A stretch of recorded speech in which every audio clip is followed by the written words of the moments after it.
SAT гэж юу вэ? SAT нь Америкийн ихтэй сургуульд эсэнс ороход өгдөг чухал шаардлагатай шалгалт юм аа. SAT хүн бол өгөх шаардлагагүй. Гэхдээ үнэхээр та тэтгэлэгтэй Америкийн өндөр дээд зэрэглэлийн сургуулиуд сурахыг хүсэж байгаа бол SAT-г одооноос өгөхийн тулд бэлдэж хэвлэх хэрэгтэй. SAT шалгалт нь жил 5-6 удаа явагддаг бөгөөд та хизээч хэдэн ч удаа өгч болно. Тэгээд нэг удаа авсан дээд оноогоо хадгалаад дараа жилдээ ч гэсэн ихтэй сургууль өргөдөл явуултаа тэр оноогоо ашиглах боломжтой байдаг юм аа. SAT шалгалтыг дунд нь хоёр ангилдаг. Нэг нь reasoning test буюу ерөнхий шалгалт юм. Нөгөөх нь subject test буюу нарийн мэргэжлийн хичээлээр шалгах шалгалт юм аа. Одоо энэ хоёр төрлийн шалгалтыг тус тусад тайлбарлая. Эхний төрөл буюу reasoning нь SAT-ийн үндсэн шалгалтайгаа тэгээд энэ 3 хэсгээс бүрддэг. Эхнийх нь reading буюу чиний аливаа ихэд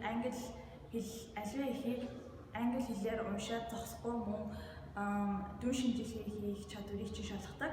Хоёр дахь хэсэг нь тоо буюу энэ тестийн хэлбэрээр авагддаг учраас монголчуудад харьцангуй амар байдаг.